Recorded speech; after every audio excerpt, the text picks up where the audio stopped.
और मनोरथ जो कोई लावे सोई अमित जीवन फल पावे। और मनोरथ जो कोई लावे सोई अमित जीवन फल पावे। वे चारों युग परताप तुम्हारा है प्रसिद्ध जगत उजियारा।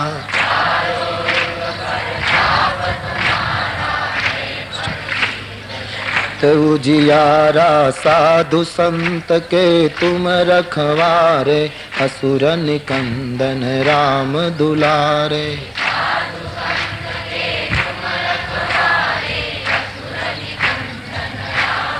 लारे अष्ट सिद्धि नव निधि के दाता असबर दीन जानकी माता। अष्ट सिद्धि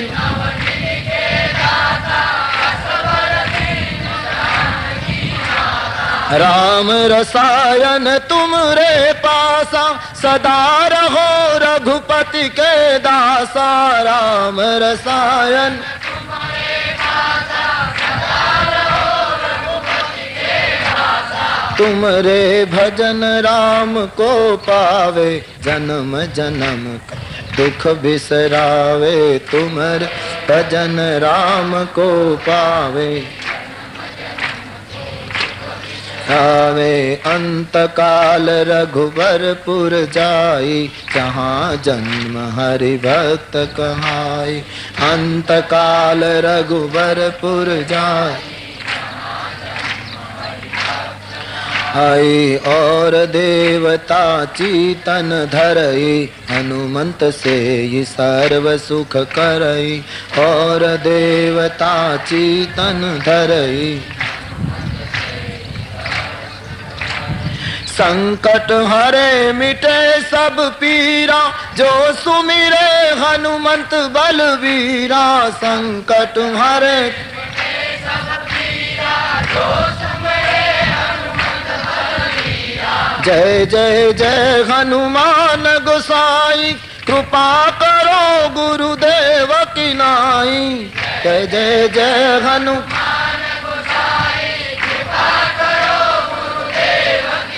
जय जय जय हनुमान गोसाई कृपा करो गुरुदेव की नाई।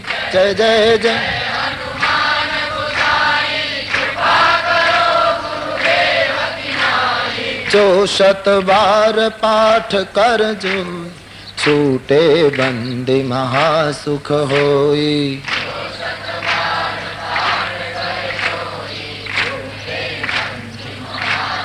होई जो यह पठे हनुमान चालीसा होगी सिद्धि साखी गौरीश। जो यह पठे हनुमान चालीसा होई सिद्धि साखी गौरीश। तुलसीदास सदा हरि चेरा की जय दास हृदय मघडेरा। तुलसीदास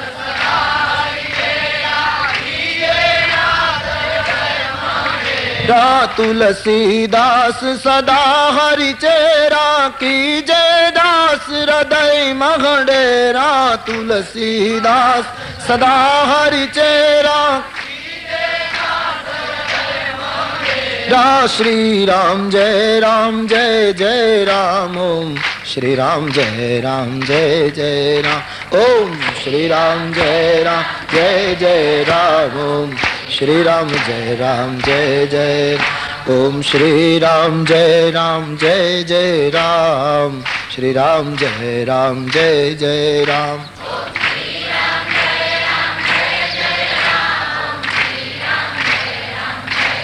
पवन तनय संकट हरन मंगल मूर्ति रूप। राम लखन सीता सहित हृदय बसहूँ सुरभूप सियावर रामचंद्र की जय। रघुवीर रामचंद्र की जय। पवन सुत हनुमान की उमापति महादेव की। बोलो भाई सब संतन की શાંતમ શાશ્વતમ પ્રમે મનઘમ નિર્વાણ શાંતિ પ્રદમ બ્રહ્માશમ ફનીન્દ્ર સેવ્ય મનિષમ વેદાંત વૈદ્યમ. સુંદરકાંડ પ્રારંભમાં 3 મંત્રો છે.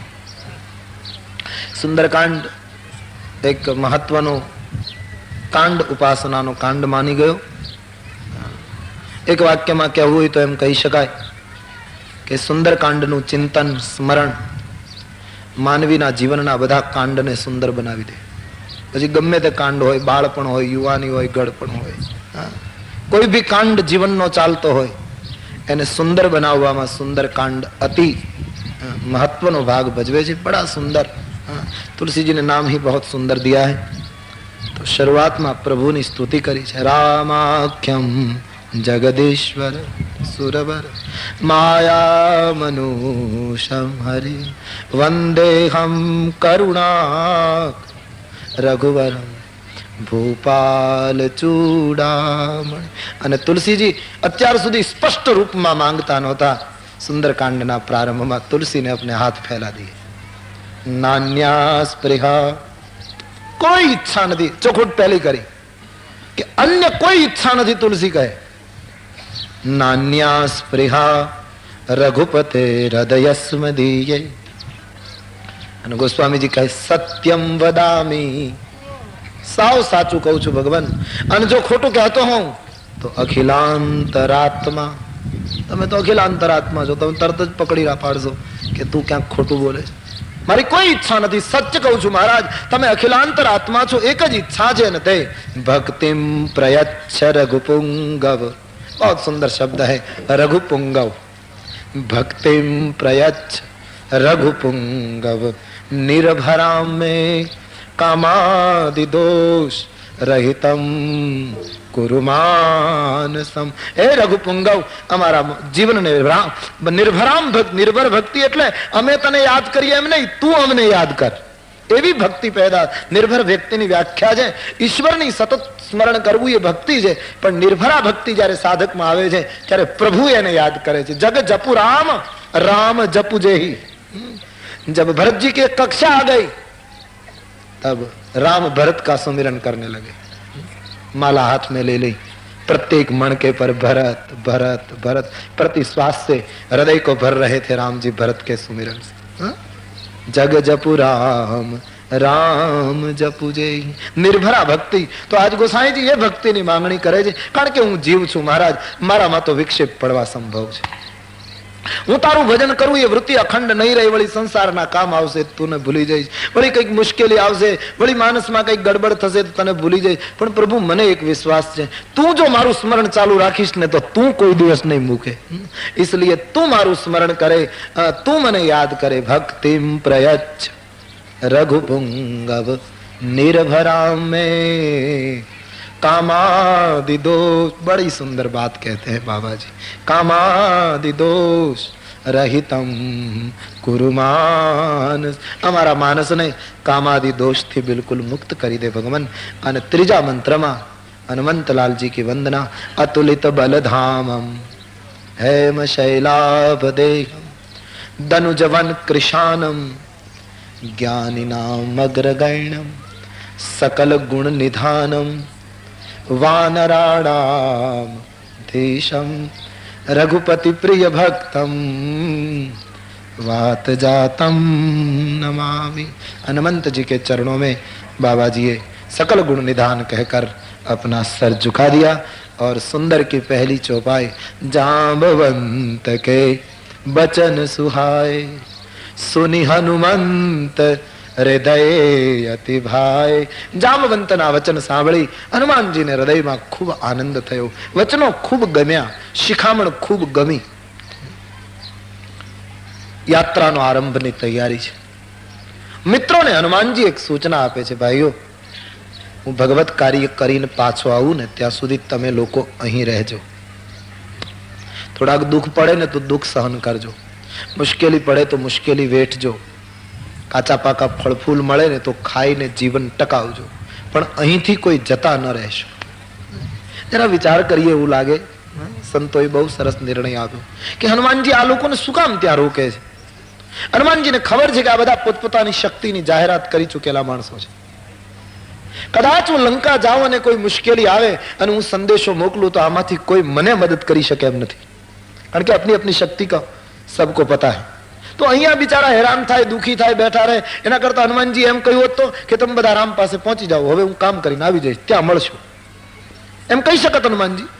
પણ હનુમાનજી કહે નહીં, રામ કાર્ય કરવા હું જાઉં છું અને પછી હું એકલો વિજયની ધજા લઈને આવું નહીં, મારા બધા મિત્રો વિજયની ધજા લઈને આવે. ભગવત કાર્ય કા આરંભ સાથ મેં કિયા હૈ, ચલેંગે સાથ મેં. યશનો ભાગીદાર હું એકલો, કેટલો મોટો ગુણ હશે. યશનો ભાગીદાર હું એકલો ન બનું, મેરે હર મિત્ર વર્ગ યશ કે ભાગીદાર હો જાય. એટલે બધાને કહ્યું સહી દુઃખ કંદ મૂલ ફલ ખાઈ. કંદ મૂલ ફલ ખાઈને તમે અહીંયા રહેજો, જતા નહીં. ખાવાની ખાસ સૂચના હનુમાનજી આપી કે ફળ ફૂલ ખાવાના, કોઈ ઉપવાસ ઉપર નથી ઉતરવાનું, કારણ કે હું ત્યાં ચાલુ કરીશ, હું ત્યાં ખાવાનું છું, તમારે અહીંયા ખાવાનું. જે મળે તે કંદમૂલ ફળ ખાય અને અહીં રહેજો, રામ ભજન કરજો. હું કામ કરીને ચોક્કસ આવીશ, કારણ કે જતી વખતે મારા હૃદયમાં ખૂબ આનંદ છે. કાર્યના આરંભમાં આનંદ હોય ને, કાર્યની પૂર્ણાહુતિ બહુ સારી હોય, પણ આરંભમાં જો પેલું હોય, હૃદયમાં મને હર્ષ થઈ રહ્યો છે. હનુમાનજી કહે ભગવત કાર્ય અવશ્ય થશે, પણ ધન્ય છે હનુમાનજી, આખી સેનામાં એક જ માણસ નીકળ્યો, આંજનેય ભગવત કામ કરી શકે, છતાં એનો વિવેક અસ કહી નાઈ સબન કહમા થા. એકલા જામવંતને નહીં, હનુમાનજી બધાને પગે લાગ્યા, હું પ્રભુનું કામ કરવા જાઉં છું, મને આશીર્વાદ આપો. ભક્તિ તો આવા માણસો કરી શકે. સકલ લોકમાં સહુને વંદે, નિંદા ન કરે કેની રે, વાચ કાચ મન નિશ્ચલ રાખે, ધન ધન જનની તેની રે, વૈષ્ણવ જન તો બસ એને કહીએ, જે પીડ પરાઈ. જ્યાં નરસિંહાએ ક્યાંય તિલકનું નથી લખ્યું કે આવું તિલક કરે વૈષ્ણવ. એનો અર્થ તિલક ન કરવું એવું મારું શું કહેવાનું? તિલક કરવું જોઈએ, પરંપરા, પણ એમાં એ નથી આવતું. વૈષ્ણવ જન તો એ છે પીડ પરાઈ જાણે. सकल लोक માં સૌ.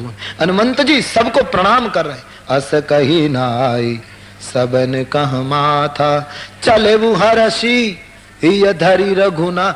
માથું મિત્રોના ચરણારવિંદમાં વંદન કરે છે, નમાવીને હૃદયમાં રામજી વિરાજિત છે. મિત્રો જય જયકાર કરે છે. હનુમાનજી બધાનો ભાવ લઈ, બધાનો આશીર્વાદ લઈ ભગવત કાર્ય કરવા માટે તૈયાર છે.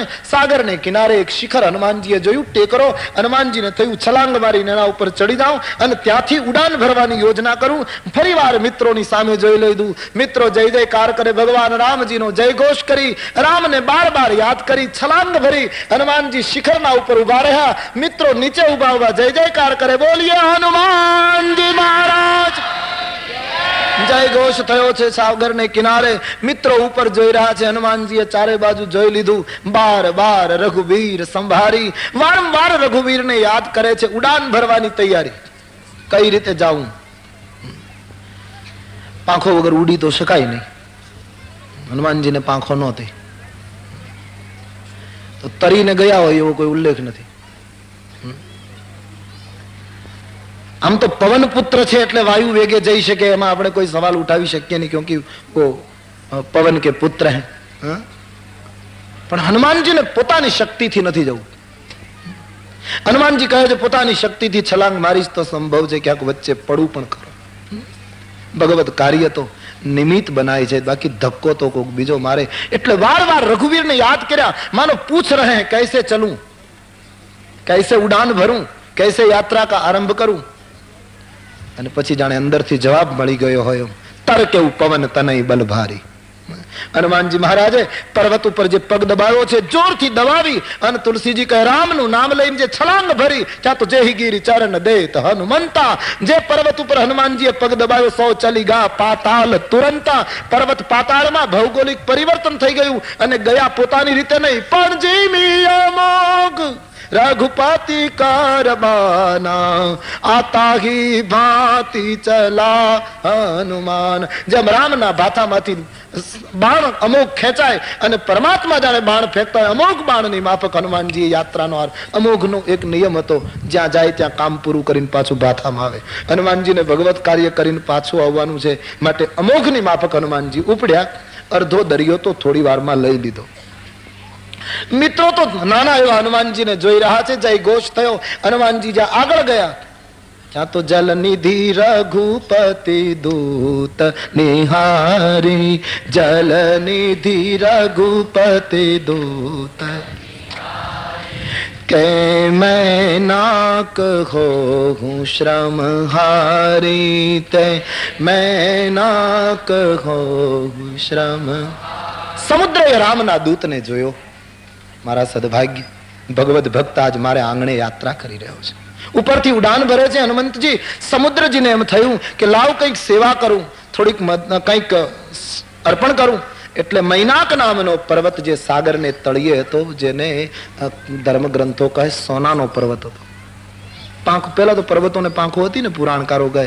પછી અભિમાનમાં પર્વતો ઉડી ઉડીને બધાના ગામ ઉપર પડવા માંડ્યા, ગામનો નાશ કરવા લાગ્યા. એટલે પછી વજ્ર ફેંકીને એની પાંખો કાપી નાખી. એમાંનો મૈનાક સાગરને તળિયે આશ્રય લઈ ગયેલો, એટલે બચી ગયેલો સુવર્ણનો પર્વત.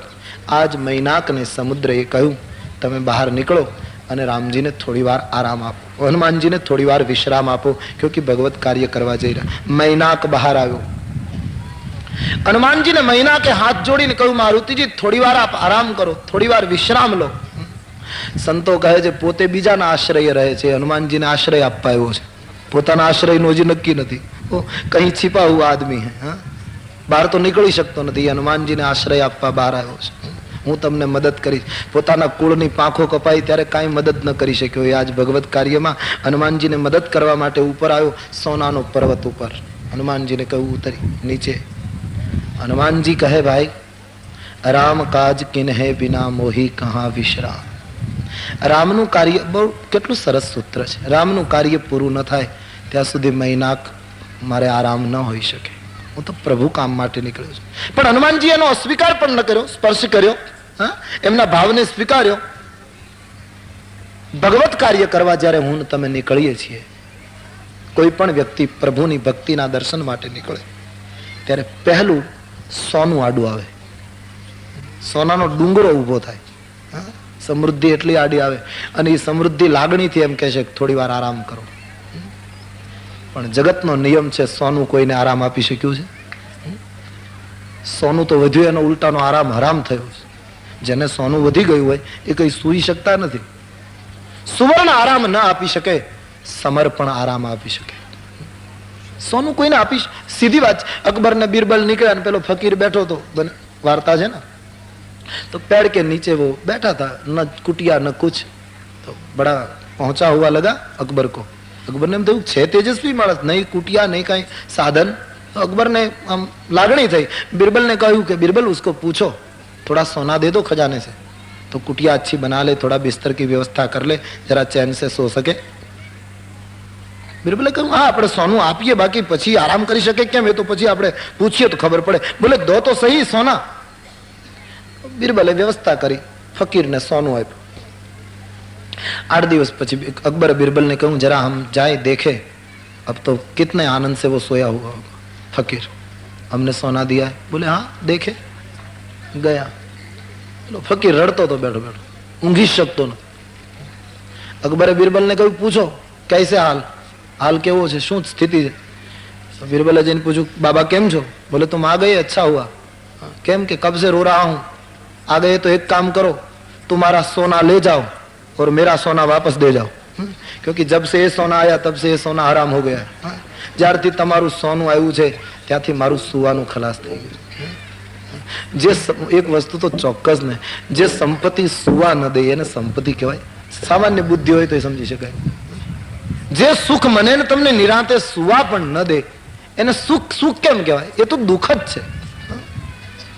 એટલે અતિ સુખ સારું નથી. ભગવાનને ના પાડજો, પ્રભુને કહી દેજો પ્રભુ વધારે ના આપીશ, ક્યાંક મારામાં રાવણનો જન્મ થશે. અતિરેક સારો, અતિ સુખ દુઃખ જ છે. આપણને કોઈ રોજ ટપાલ લખતું હોય કે તમે અમારે ત્યાં આવો ના આવો, બહુ ભાવથી ટપાલ લખ્યા કરે. 6 મહિના સુધી આપણે ન ગયા હોય, 6 મહિને જઈએ અને પછી ગરધણી નાચવા માંડે, મારું આંગણું પવિત્ર થઈ ગયું, અમે ધન્ય બની ગયા, તમે તો આજ અમને આનંદ કરાવી દીધો. ને આપણને ભેટી પડે તો આપણને ખરેખર આનંદ થાય કે ટપાલ લખી હતી એ પ્રમાણે એ માણસ વર્ત્યો, મને ભાવથી સન્માન્યો. પણ એ ભેટી પડ્યા પછી આપણને છોડે જ નહીં, તો દબાવ્યા જ કરે તો અડધો કલાક બસ એમને ભેટી જ રહે તો પોલીસને બોલાવવી પડે. અતિ સુખ બીજા અર્થમાં દુઃખ છે, સ્વાભાવિક છે.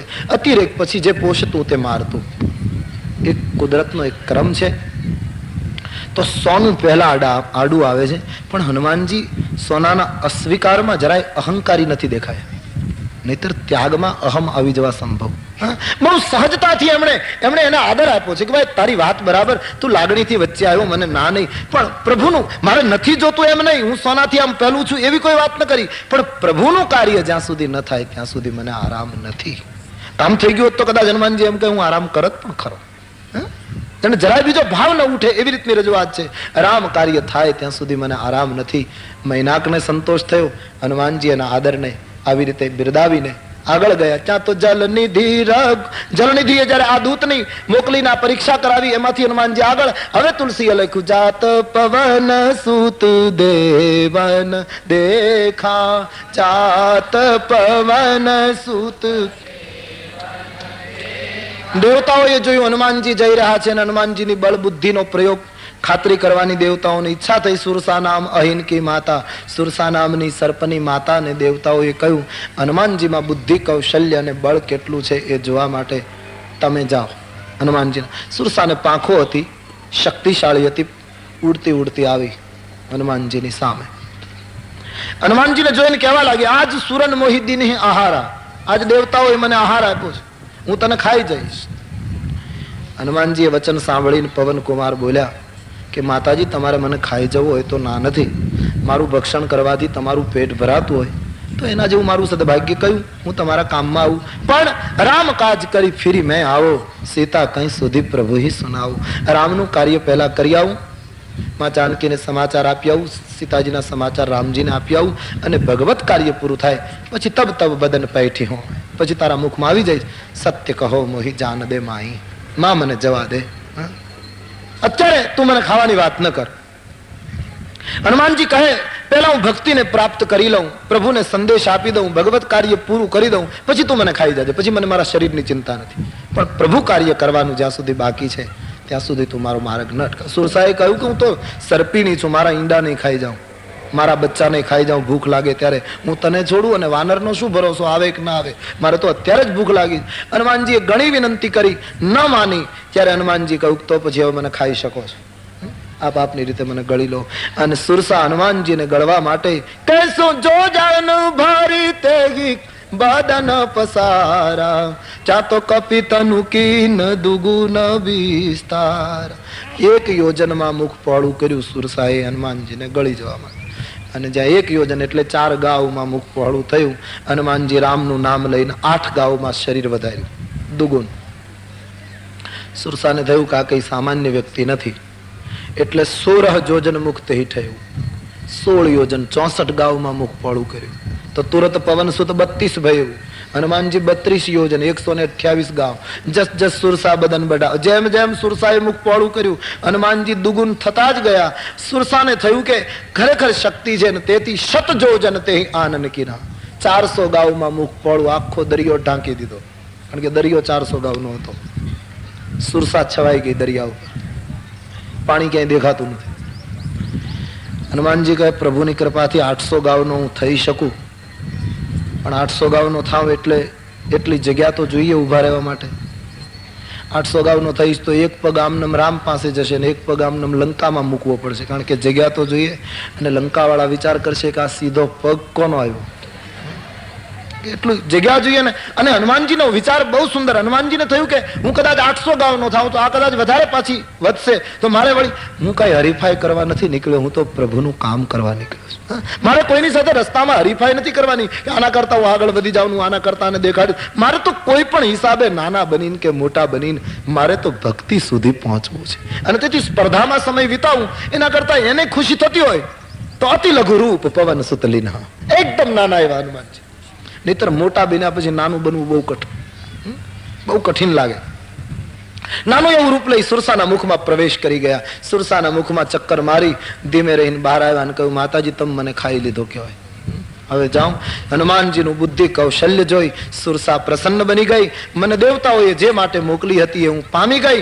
રામ કાજ સબ કરી હું તુમ બલ બુદ્ધિ નિધાન, આશીષ દે સુરસા ચલી અબ હર્ષી ચલે હનુમાન. રામનું કાર્ય તમારાથી બધું થશે, તમે બળ બુદ્ધિના નિધાન. આશીર્વાદ આપીને સુરસા જાય. પ્રભુના કાર્યમાં ભક્તની નિષ્ઠા પરિપક્વ હોય તો ખાનારા પણ આશીર્વાદ આપે, રસ્તામાં વિરોધ કરનારા પણ ભક્તિ માર્ગમાં આશીર્વાદ આપશે. નિષ્ઠા પરિપક્વ હોવી જોઈએ. પણ સુરસા એ સંતોના મત પ્રમાણે ભક્તિની યાત્રાની જે 3 બાધાઓ મહાત્માઓએ બતાવી, એમાંની પહેલી બાધા આકાશમાંથી આવેલું એ તત્વ જે ભક્તિના માર્ગે ગયેલા સાધકને પહેલું અટકાવે. સંતો એના અનેક અર્થો કરે. એક તો સદ પ્રવૃત્તિની હરીફાઈ, એ સુરસા છે. આણે આટલું કર્યું તું આના કરતા વધારે કરું, એને આમ કર્યું તું એના કરતા અહમ પોષાતો જાય. ટૂંકમાં પેલા કરી એક હરીફાઈ છે, એક વિઘ્ન છે. પુણ્યનો અહંકાર એટલો જ પ્રભુની આગળ જતા અટકાવે જેટલું પાપ અટકાવે. સીધી વાત છે. એમાંથી જે પસાર થઈ જાય, આખા દરિયા ઉપર છવાઈ ગઈ, એનો અર્થ એમ થયો કે આખા ભવસાગર ઉપર આ તત્વ છવાયેલું છે, આમાંથી છૂટીને ક્યાં જવું? એ તો એની અંદર રહી અને કાંટાથી કાંટાને જો કાઢીએ તો શક્ય બને. સંસારમાં રહીને જ સાંસારિક વાસનાઓ ઉપર પ્રભુ ભજન કરતા કરતા, પ્રભુ કાર્ય કરતા કરતા વિજય મેળવ્યો તો શક્ય. બાકી તોડીને ક્યાં જવું? તોડ્યા પછી બીજું પકડાઈ જતું હોય છે. તુલસીદાસજી કહે એટલે એક વિચારધારા જે હતી એના ઉપર વિજય હનુમાનજીએ કર્યો. એને મારી નથી શકાતું, એના ઉપર વિજય કરી શકાય. એને પરાજિત કરીને હનુમાનજી આગળ ગયા તો હનુમાનજીની ગતિ રૂંધાવા લાગી. એકદમ એની ઉડાનમાં અવરોધ થયો. હનુમાનજી કે હું જઈ રહ્યો છું છતાં મને કોણ અટકાવે છે? મારા ઉપર કોઈ તાંત્રિક પ્રયોગ કર્યો લાગે. હનુમાનજીએ નીચે જોયું તો સમુદ્રમાં નિશિચરી એક સિંધુ મહારાય સિંહિકા નામની રાક્ષસી સાગરમાં રહેતી હતી. કરી માયા નભકે ખગ ગહી, આકાશના પંખીઓને માયાથી પછાડે, પડછાયો પકડે ને પછી એવી રીતે ગગનચરને ખાતી હતી. આ બહુ ભયંકર પાત્ર છે. ભક્તિનું બીજું વિઘ્ન બહુ ભયંકર છે. તુલસીદાસજી બડે સૂક્ષ્મ દર્શન તરફ લઈ જા રહે. આ રાક્ષસી ધરતીનો જીવ પણ રહે દરિયામાં. પહેલી વિચિત્રતા. સમુદ્રમાં રહે પણ સમુદ્રના જળચરને ન ખાય, આકાશમાં ઉડે એને જ પછાડે. તુલસીના મત પ્રમાણે ભક્તિનું બીજું વિઘ્ન છે ઈર્ષ્યા. અને ઈર્ષ્યા દરિયામાં રહે છે. એનો અર્થ દરિયા જેવડો મોટો માણસ હોય ને તો એના પેટાળમાં ઈર્ષ્યા કામ કરતી હોય. અને ઈર્ષ્યાનો સ્વભાવ છે. પેલી રાક્ષસી આજુબાજુ જળચર છે એને નથી ખાતી, આકાશમાં ઉડે એને જ. ઈર્ષ્યાનો સ્વભાવ છે. આજુબાજુ પોતાની સરખા હોય એને કઈ ન કરે, આકાશમાં પોતા કરતા થોડોક ઊંચો ઉડે એને જ પકડે. અને ઊંચાઈ ન પકડી શકે પછી પડછાયા પકડે. ઊંચાઈ નતું, કારણ કે એટલું કરી ન શકે, ઊંચાઈ સુધી જઈ ન શકે. જ્યારે જ્યારે માણસ સંસારની અંદર ઊંચાઈ નથી પકડી શકતા ત્યારે પડછાયા પકડવાની બહુ પ્રવૃત્તિ આપણા સમાજની. ઈર્ષા હંમેશા, કારણ કે પડછાયો કાળો હોય, ઈર્ષાનો સ્વભાવ છે કાળું જ પકડવું, ઉજળું કોઈ દિવસ પકડવું.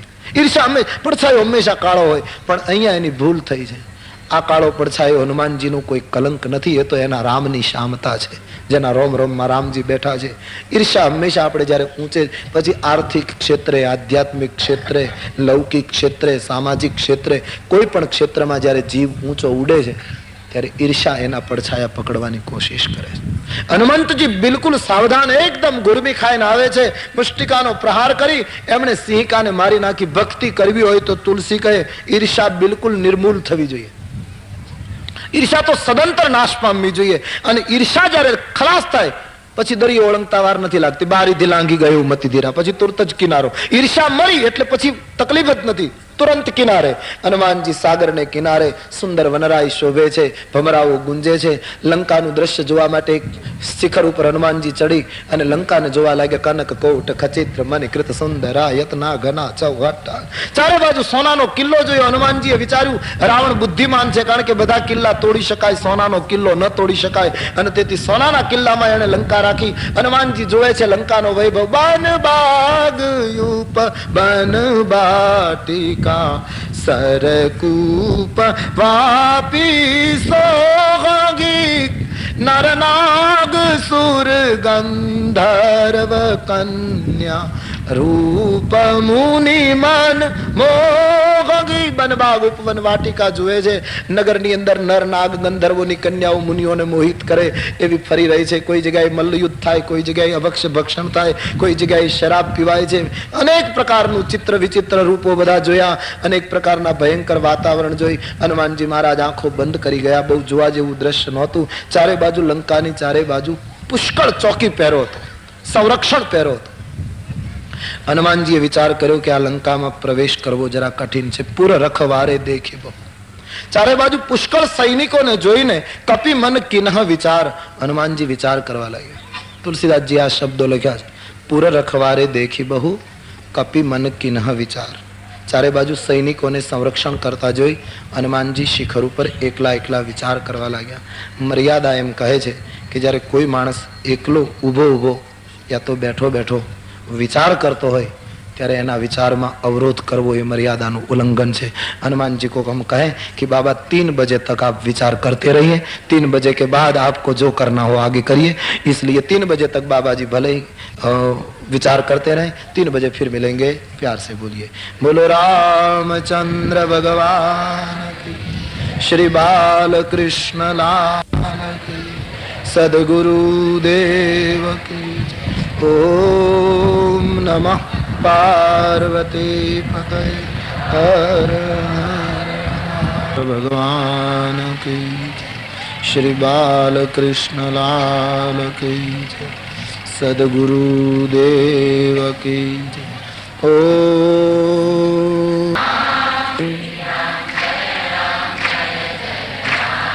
श्री राम जय जय राम, श्री राम जय जय राम, श्री राम जय जय राम, श्री राम जय जय राम, श्री राम जय जय राम, श्री राम जय जय राम, श्री राम जय जय राम,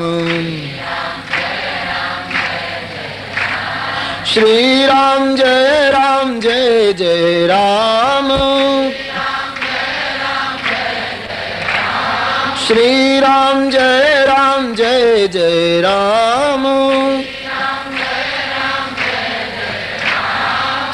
राम जय जय राम, श्री राम जय जय राम, श्री राम जय जय राम, श्री राम जय जय राम, श्री राम जय जय राम, श्री राम जय जय राम, श्री राम जय जय राम.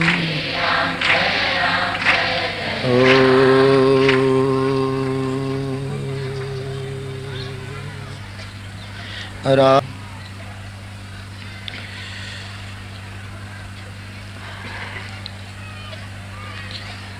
सीताजीना दर्शन करवा हनुमानजी पहुंचे तेना पहलाना जे मुख्य 3 विघ्नों जेने महात्माओं 3 बाधाओं भक्ति मार्गनी कहे छे. एक तो सुरसा जेने हनुमानजी पार करी गया, बीजी सिंहिका जे ईर्ष्यानु प्रतीक हतुं एने निर्मूल करी, अने हनुमानजी लंका ने जोई निर्णय माटे विचार करे छे. पुर रखवारे देखी बहु कपि मन किन्ह विचार, अति लघु रूप धरो निशी नगर करो पैसार. खूब हनुमानजी विचार करे कि आटला बधा चौकीदारो सशस्त्र पहरो भरे छे આમાં રાત્રિનો અંધકાર થાય ત્યારે રાત્રિના કોઈને ખબર ન પડે એમ નાનું એવું રૂપ ધારણ કરીને પ્રવેશ કરે. લંકામાં પ્રવેશ કરવાનો નિર્ણય હનુમાનજીએ રાત્રિમાં પ્રવેશ કરવો તેવો કર્યો છે. કોઈ પણ વ્યક્તિનું જીવન હોય તો રાતના અંધારામાં જ બરાબર જોઈ શકાય. જીવન જોવું હોય તો દિવસના અજવાળામાં બધા સજ્જનો દેખાય. કંઈક સમાજના ડરથી, કંઈક ભયથી, કંઈક આપણી પ્રતિષ્ઠા ન ગવાય એટલા માટે પણ અજવાળામાં દુનિયામાં બધાને સજ્જન રહેવું પડે. રાતના અંધારામાં લોકો કેવું જીવન જીવે છે. હનુમાનજીને લંકાનું વાસ્તવિક રૂપ જોવું છે, કારણ કે એમણે બહારથી સોનું જોયું, આમ દેખાવ બહુ સરસ જોયો. વળી મહાત્માઓ અર્થ કરે છે બન બાગ ઉપવન બાટિકા, એ પણ જરા વિચારતા કરી મૂકે એવું વર્ણન છે. રાવણના આયોજનમાં, રાવણના દેખાવમાં વન આગળ છે, પછી બાગ, પછી ઉપવન, પછી બાટિકા. અને વન એ વૈરાગ્યનું પ્રતીક છે. પછી બાગ, ઉપવન, બાટિકા એ થોડાક ભોગના સાધનો છે. રાવણની વિચારધારામાં આગળ વૈરાગ્ય છે, પાછળ ભોગ છે. અને તેથી હનુમાનજી નિર્ણય નથી કરી શકતા. સુવર્ણમય લંકા, આવી રીતનું જુદું જુદું. એટલે નક્કી કરે રાતના પ્રવેશ કરું, જેથી કરીને ખાતરી થાય, બરાબર ઓળખી શકાય. તેથી અતિ નાનું એવું રૂપ ધારણ કરી રાત્રિમાં પ્રવેશ કરવાનો હનુમાનજીનો નિર્ણય. અને એ નિર્ણયના આધારે મશક સમાન રૂપ કપી ધરી, મશક સમાન રૂપ, મશક સમાન રૂપ કપિધરી, મશક સમાન રૂપ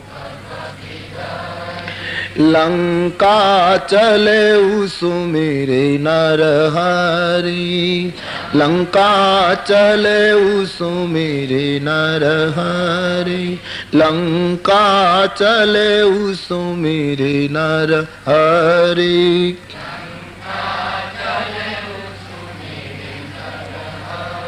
મશક જેવડું નાનું રૂપ ધારણ કરીને, મચ્છર જેવડું નાનું રૂપ, એકદમ નાનું એવું રૂપ, મચ્છર જેવડું નાનું રૂપ. એની પાછળ એક દ્રષ્ટિએ પણ હશે કે રાત્રિના સમયે મચ્છર જેવડો નાનો બનીને લંકામાં પ્રવેશ કરું તો રાત્રિના મચ્છર ઉડતા હોય અને એમાં કદાચ મુખ્ય દરવાજે જે ચોકી કરતું હોય એ મને પકડી ન શકે. એને એમ લાગે કે મચ્છર કઈ જીવજંતુ ઉડે છે, પ્રભુતાને બરાબર પચાવી શકે અને સમય આવે લઘુતાનો નિર્વાહ પણ એટલો જ આદરથી કરી શકે.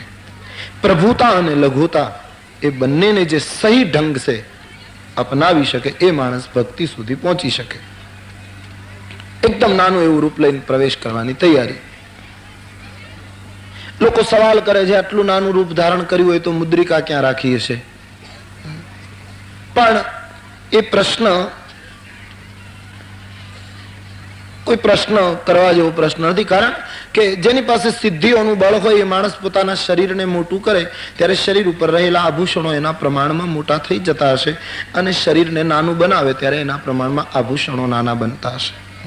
એટલે હનુમાનજી જયારે મોટા થયા ત્યારે મુદ્રિકા મોટી થઈ હશે, નાનું રૂપ ધારણ કર્યું ત્યારે મુદ્રિકા એના પ્રમાણમાં નાની થઈ હશે. એમ છતાંય ગળે ના ઉતરે તો આ કથા કલિયુગની નથી, આ ત્રેતાયુગની કથા છે. અત્યારે એ બાજુ મચ્છર મોટા થાય છે તો ત્રેતાયુગમાં ઇંચ 2-2 ઇંચના મચ્છર થતા, કારણ કે રાક્ષસની સાઈઝ પ્રમાણે મચ્છર હશે ને. માણસનું શરીર જે અત્યારે છે એના પ્રમાણે મચ્છર છે, તો રાક્ષસના શરીરો મોટા મોટા વિશાળકાય લોકો હતા તો એ વખતે એને કરડવા માટે મચ્છર પણ મોટા હશે અને પરિણામે મુદ્રિકા રાખવાનો કોઈ પ્રશ્ન ઉઠ્યો નહીં હોય. મુખમાં મુદ્રિકા, હનુમંતલાલજીનો પ્રવેશ. એક ત્રીજું વિઘ્ન, નામ લંકીની એક નિશિચરી. લંકીની નામની નિશાચરી એક રાક્ષસી લંકાના મુખ્ય દ્વાર પર ચોકી કરે અને એમણે હનુમાનજી આટલા એવા નાના બનીને પ્રવેશ કરવા ગયા છતાં એમણે હનુમાનજીને પકડી પાડ્યા, અટકાવ્યા. ક્યાં જાય? તો આના કરતા નાનો બને તો પણ મારી આંખને ધોખો ના આપી શકે, કારણ મૌર આહાર લંક કર ચોરા, હું લંકાના ચોરને જ ખાઉં છું, ચોર સિવાય મારો ખોરાક જ બીજો કોઈ નથી. આમ કઈ લંકીની હનુમંતજીને અટકાવ્યા. હનુમાનજી લંકીનીને મારત નહીં, પરંતુ લંકીની એવું બોલી છે કે હું ચોર સિવાય કોઈને ખાતી નથી, મારો ખોરાક જ ચોર છે. હનુમાનજીને ન ગયું. હનુમાનજી મુષ્ટિકાનો પ્રહાર કરવા તૈયાર થયા એનું કારણ કે તું ચોરનો જ ખોરાક કરતી હોય, ચોરને જ જો ખાતી હોય તો જગતમાં સૌથી મોટો ચોર લંકામાં છે અને તે રાવણ, જે મારી માતાને ચોરીને આવ્યો છે. સર્વોત્તમ જે ચોર છે એની તું સેવા કરે છે અને ભગવાનનું કાર્ય કરવા માટે નીકળેલો પરમાત્માનો સેવક, એનું તું ભક્ષણ કરવાની વાત કરે છે. તો ચોરને જ ખાવો હોય તો પહેલા શરૂઆત રાવણથી કરવી જોઈએ. તું ભેદ કેમ રાખે છે? મહાત્માઓનો મત છે ભક્તિ માર્ગનું ત્રીજું વિઘ્ન છે માનવીની ભેદ બુદ્ધિ. અમુકના માટે આમ, અમુકના માટે આમ, જે ભેદ ઉભા કરીએ છીએ આપણે તે ભક્તિનું એક ત્રીજું વિઘ્ન છે. અને ભક્તિમાં જ્યાં સુધી અભેદ ભાવ ન પેદા થાય ત્યાં સુધી ખાલી આપણી ધાર્મિકતા જગતમાં દેખાય, બાકી ભક્તિ ન થાય. અભેદપણું.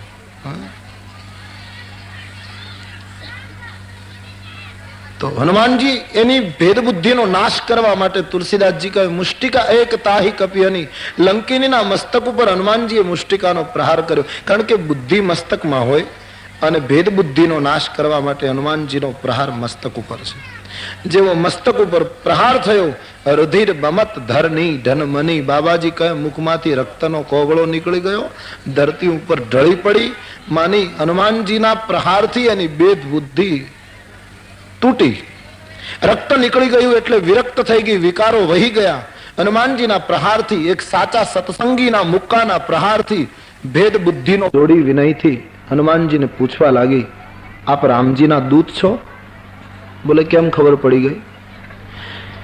કહે રાવણને વરદાન આપીને બ્રહ્માજી જતા હતા ત્યારે રસ્તામાં હું મળેલી અને મેં એને પૂછેલું કે આ રાવણને તમે આટલા મોટા વરદાનો આપ્યા છે કે આવી રીતે તારું મૃત્યુ થશે ને આમ થશે, પણ એ મરશે ક્યારે?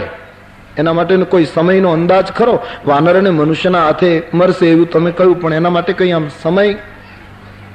ત્યારે મને બ્રહ્માજી એમ કહેલું કે બિકલ હોસી જબ કપી કે મારે. એક વાનરના મુક્કાથી જ્યારે તું વિકળ થઈ જઈશ ત્યારે માનવાનું કે હવે થોડા સમયમાં રાક્ષસોનો વિનાશ થવાનો છે. બાબાજી મને એમ લાગે છે આપે શ્રી ગણેશ મારાથી કર્યા હોય એવું લાગે છે.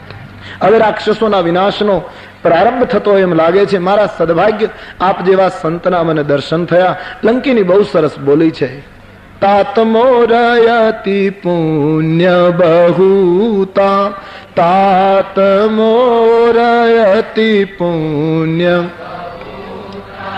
तात मोरयति पुण्य बहुता,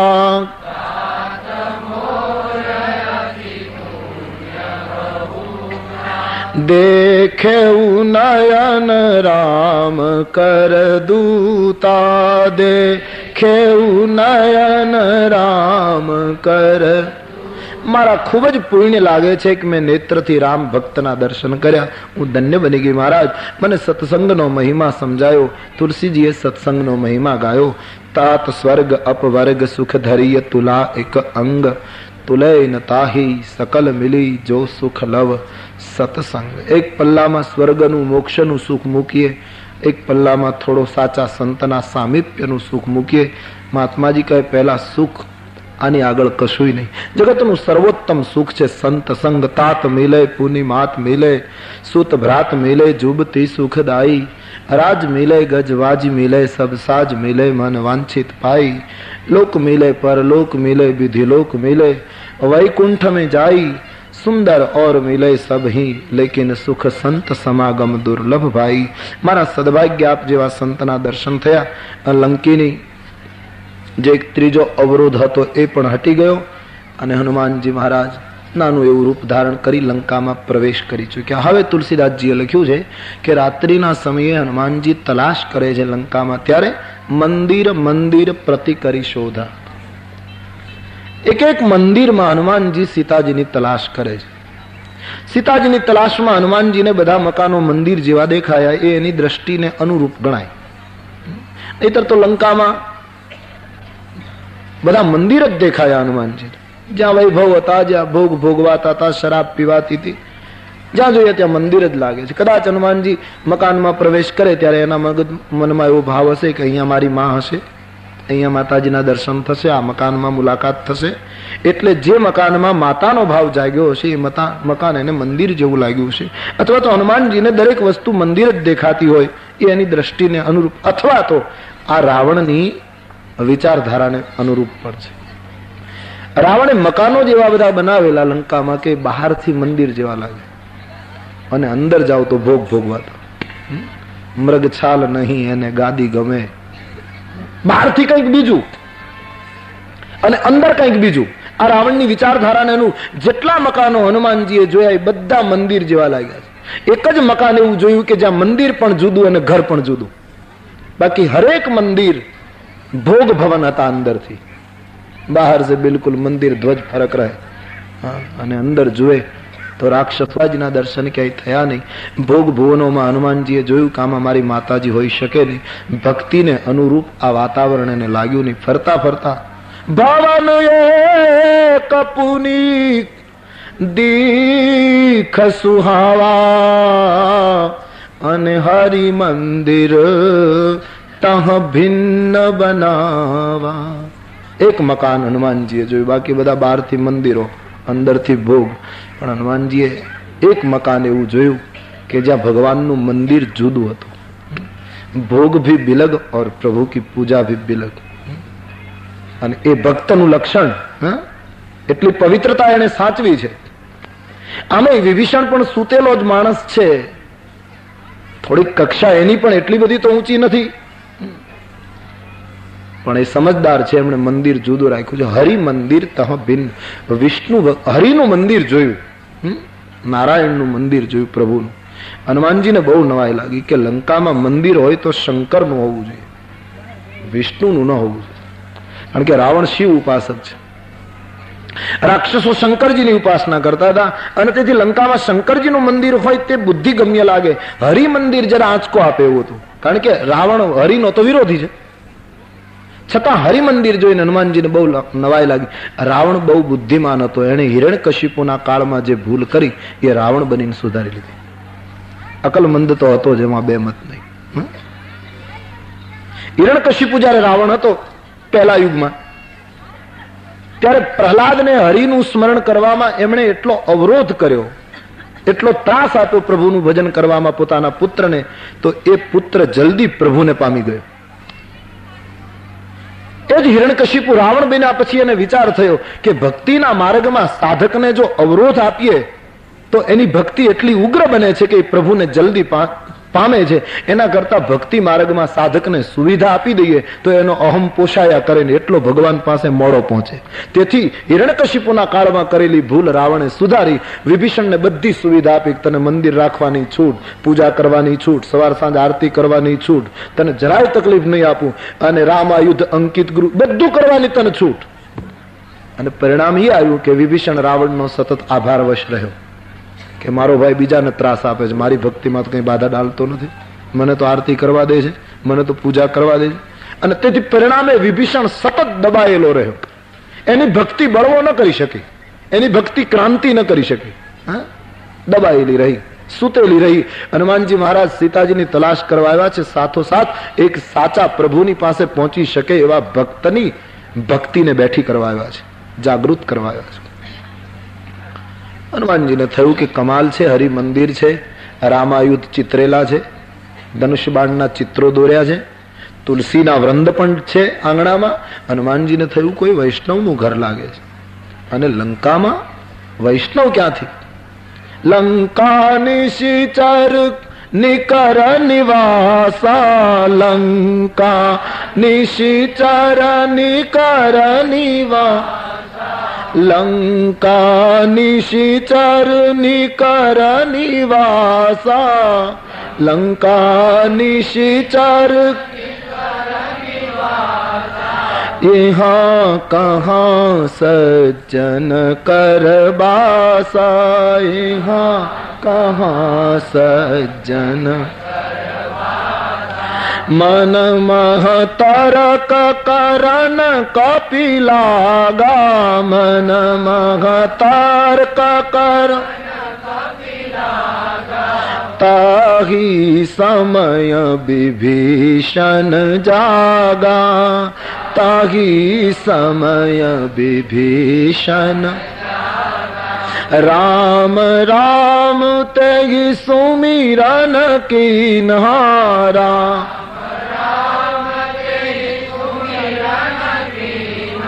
हृदय हर्ष कपि सज्जन चीना हृदय हर्ष कपि સજ્જન ચી. હનુમાનજી વિચાર કરે લંકામાં રાક્ષસોનો આવાસ છે, આમાં સજ્જનનો નિવાસ ક્યાંથી?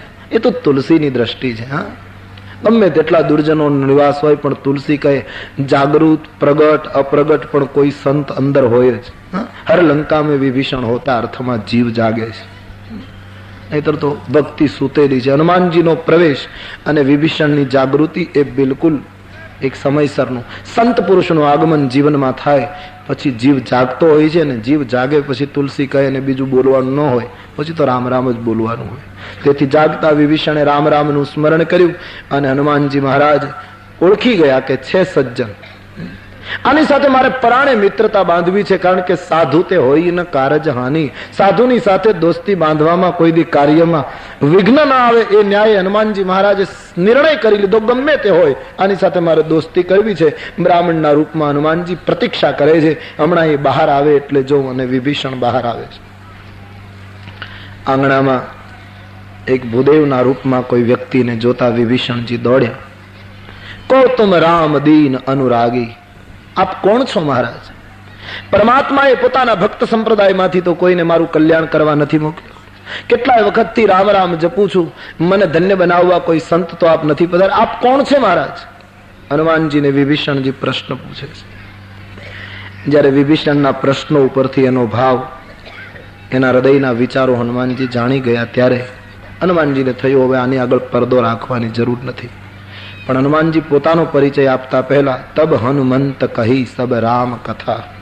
હનુમાનજીએ પહેલા રામ કથા કહી અને પછી નિજ નામ, પછી પોતાનું. સાધુ પુરુષ હંમેશા પોતાની બડાઈ ન કરે, પ્રભુની જ વાત પહેલા કરે. જેના દ્વારા એ હોય, જેને લીધે એ હોય એની વાત એ પહેલી કરે અને પછી અનિવાર્ય હોય ત્યારે પોતાનું. હનુમાનજી તો પોતાનું નામ બહુ કહેતા જ નથી. હા, સિવાય કે ભરતની પાસે છેલ્લે જયારે આવ્યા છે ત્યારે એટલું બધું વાતાવરણ પેલું લાગ્યું કે હવે જો હું જલ્દી મારું નામ નહીં આપું તો કદાચ ભરતજી પ્રાણ છોડી દેશે, એટલે ત્યાં પહેલી વાર કહી દીધું મારું તો સુત મેં કપી હનુમાના.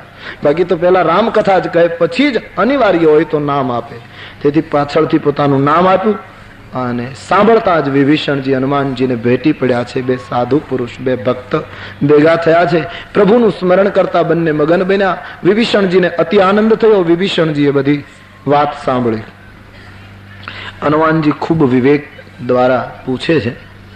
આપણે કોઈને ઘરે મહેમાન થઈએ એટલે સ્વાભાવિક પૂછીએ કેમ છે, કેમ ચાલે છે. હનુમાનજીએ પૂછ્યું, વિભીષણજી એક પ્રશ્ન પૂછું, આ રાક્ષસોની વચ્ચે રહીને ધર્મનો નિર્વાહ કેમ થાય? સમજાતું નથી. આટલા બધા અસુરોની વચ્ચે રહેવું અને છતાં ધર્મનો નિર્વાહ કરવો બહુ કઠિન જણાય. આપ કેમ આ બધાની વચ્ચે રહી શકો છો? હનુમાનજી મહારાજને વિભીષણે સરસ જવાબ આપ્યો કે બાપજી મારી સ્થિતિ કેવી છે હું જાણું છું. સુનહુ પવન સુત રહની હમારી जिमि दशनन मह जीभ बिचारी. હનુમાનજી મહારાજ, હું અહીં કેમ રહું છું મારું મન જાણે છે તેમ. 32 દાંતના વચ્ચે જીભ રહે એવી રીતે હું લંકામાં નિવાસ કરું છું. હનુમાનજીએ કહ્યું, બહુ સરસ, ખૂબ ભાગ્યશાળી.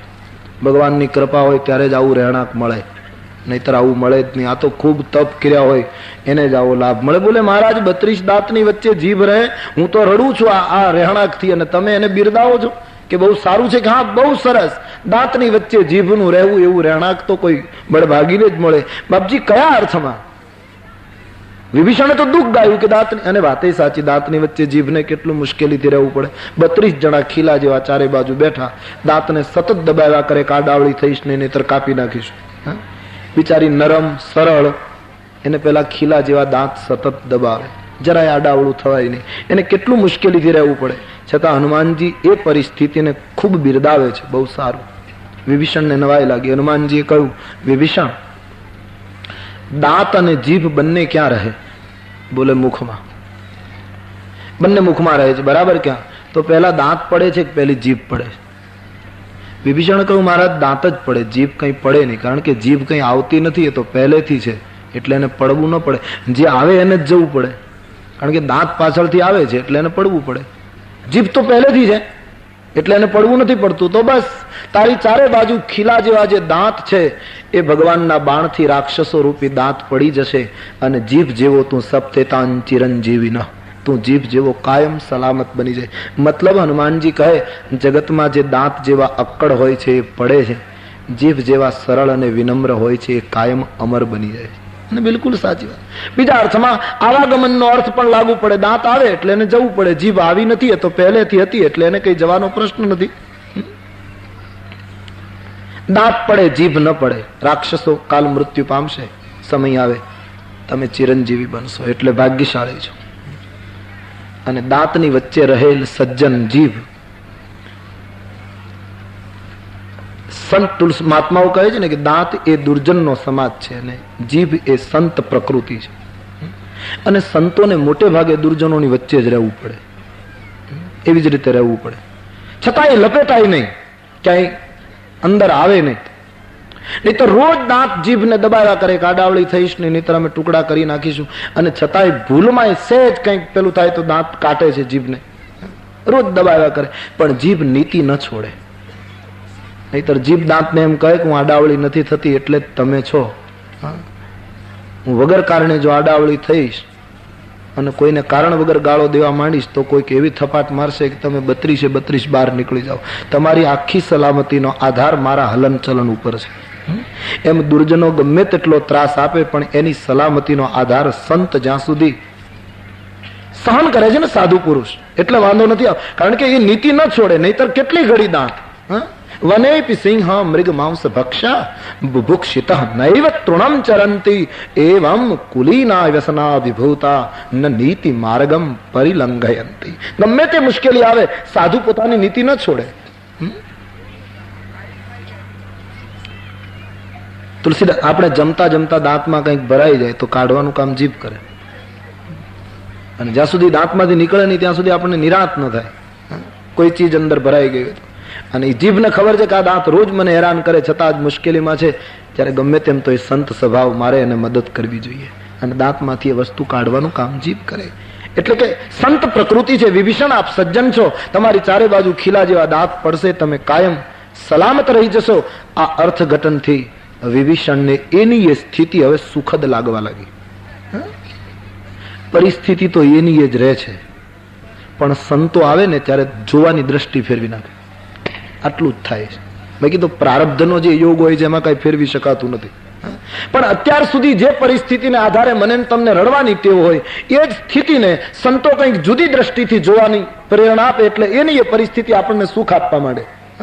જે અત્યાર સુધી વિભીષણ કહેતો તો દાંત વચ્ચે જીભ, એ ખૂબ દુઃખની વાત. હનુમાનજીના અર્થઘટન પછી એની એ સ્થિતિ અને સુખદ લાગી. સંતો દ્રષ્ટિ બદલે છે. સંતો આપણી ચશ્માના નંબરને ફેરવી નાખે. જે આ વસ્તુને દુઃખદ તરીકે જોવાની ટેવ હતી એને સુખદ લાગે. આટલું સાધુ પુરુષો કરે છે. અને આખો આધાર દર્શન ઉપર છે. કોઈ પણ પરિસ્થિતિને આપણે કઈ રીતે જોઈએ છે. 40 વિદ્યાર્થીનો વર્ગ હતો અને પરીક્ષા પૂરી થઈ. પાડોશમાં રહેતા 2 વિદ્યાર્થીઓ એક જ સાથે એક જ વર્ગમાં ભણતા હતા. એ બંને પરીક્ષા આપેલી. પરિણામ જાહેર થયું ત્યારે બંને જણા પરિણામ લઈને ઘરે આવ્યા. એમાં એક વિદ્યાર્થી 20મા નંબરે પાસ થયો અને એનો પાડોશી હતો એ 21મા નંબરે પાસ થયો. 20મા નંબર બંને પાસ થયા. 20મા નંબરે જે પાસ થયો એ ઘરે આવીને રડી પડ્યો. એના પિતાજીએ કહ્યું શું થયું? કે બાપુજી મેં આટલી મહેનત કરી હતી છતાં હું છેક 20મા નંબરે પાસ થયો, મારા કરતા 19 આગળ, અને હું છેક 20મો. તો કહ્યું બેટા કઈ વાંધો નહીં, અંતે પાસ તો થઈ ગયો ને, આગળ તો ગયો તું, આવતે વખતે વધારે ધ્યાન રાખજે. છતાં પેલો છોકરો શાંત જ ન રહે, એને બહુ લાગી આવ્યું, મહેનત પણ એટલી કરી હશે, મારા કરતા 19 આગળ રહી ગયા. એનો પિતા સમજાવીને થાક્યો, છતાં એ છોકરો માન્યો નહીં. પછી એના પિતાએ કહ્યું તારો પાડોશી જે મિત્ર છે પાસ થયો? કે હા એ પણ પાસ થયો. એ કેટલામાં નંબરે? બોલે એ 21મા નંબરે. તો કહ્યું એ તો તારા કરતા પાછળ, એ તો કઈ રડતો એવું લાગતું નથી. ચાલ. પોતાના બાબાને લઈને પાડોશમાં ગયા તો પેલો છોકરો મિત્રોની મીઠાઈ વેચતો હતો. 21મા નંબરે નહીતર આના કરતા પાછળ હતો, છતાં મીઠાઈ વેચતો. પેલા વડીલે 21મા નંબરે પાસ થયેલા બાબાનો હાથ પકડીને પૂછ્યું કે બેટા તું મારા બાબા કરતા 1 નંબરે આગળ છે, છતાં તું ખુશાલી અને બધાને મીઠાઈ વેચે છે, ના મારો બાબો 20મા નંબરે પાસ છતાં રડે છે, તો તું કયા મુદ્દા ઉપર ખુશી વ્યક્ત કરે?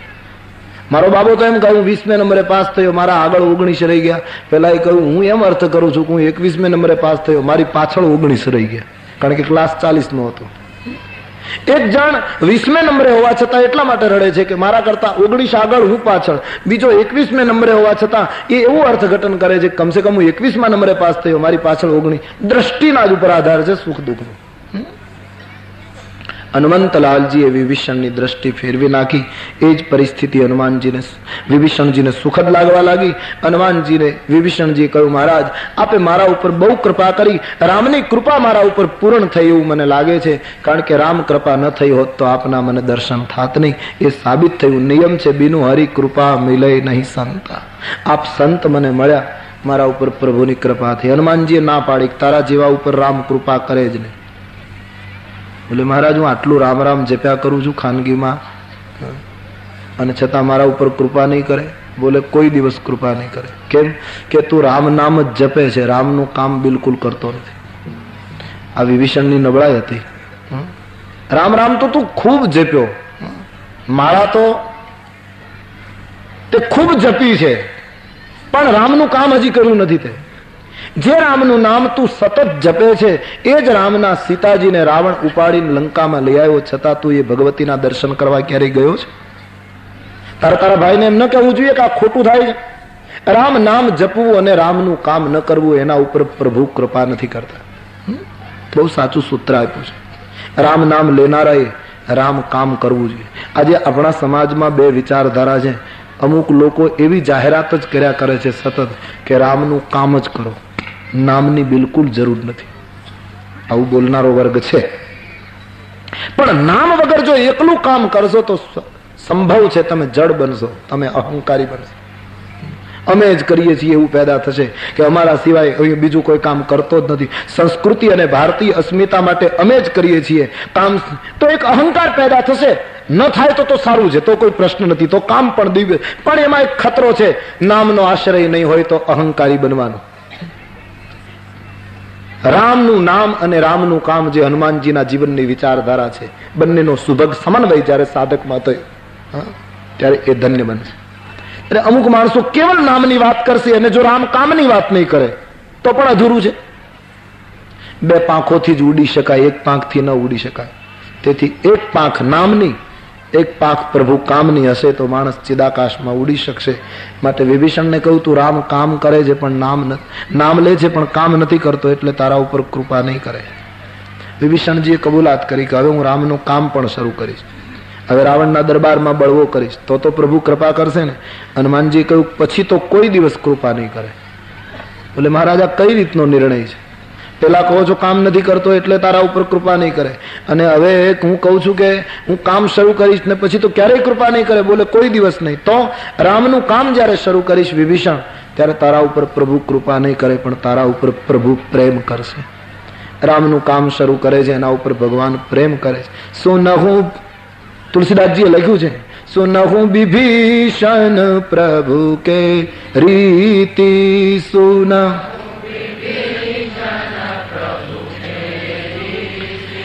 करहि सदा सेवक पर प्रीति, करहि सदा सेवक पर.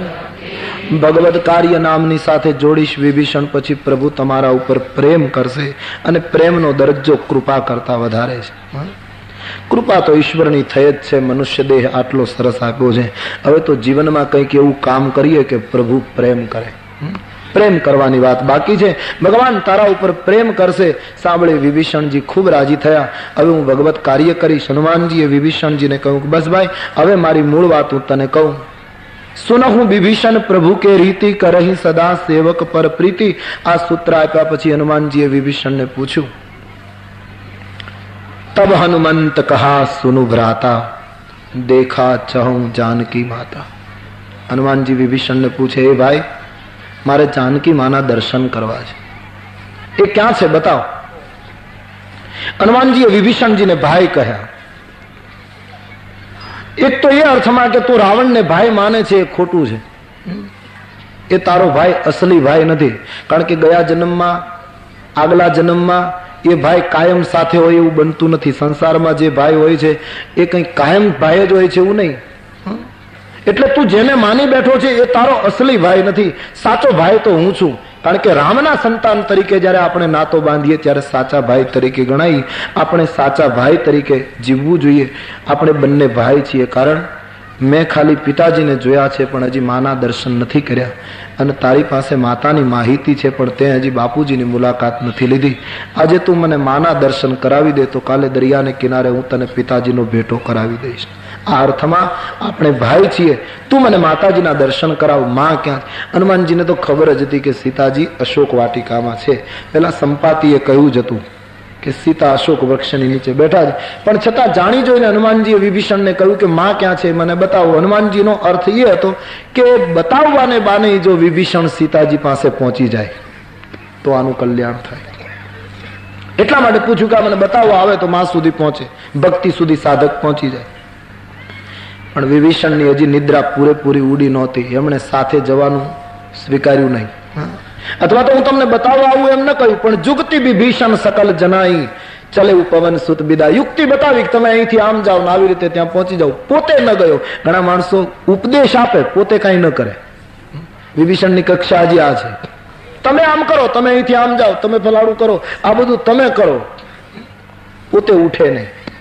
જૈન ધર્મમાં વાત આવે છે ને કે મંદિર ઉપર તીર્થંકરનું કોઈ મંદિર હતું, દેરાસર, અને પછી 150-200 પગથિયા ઉપર ચડીને જવાનું. એ પેલા પગથિયાની પાસે 2 થાંભલા ને એના ઉપર એક લાકડાનું પાટિયું મારેલું, એમાં લખેલું આગળ વધો. એટલે કોઈ પણ માણસ આવે એ આગળ વધો વાંચીને છેક તીર્થંકરના દર્શન કરી આવે.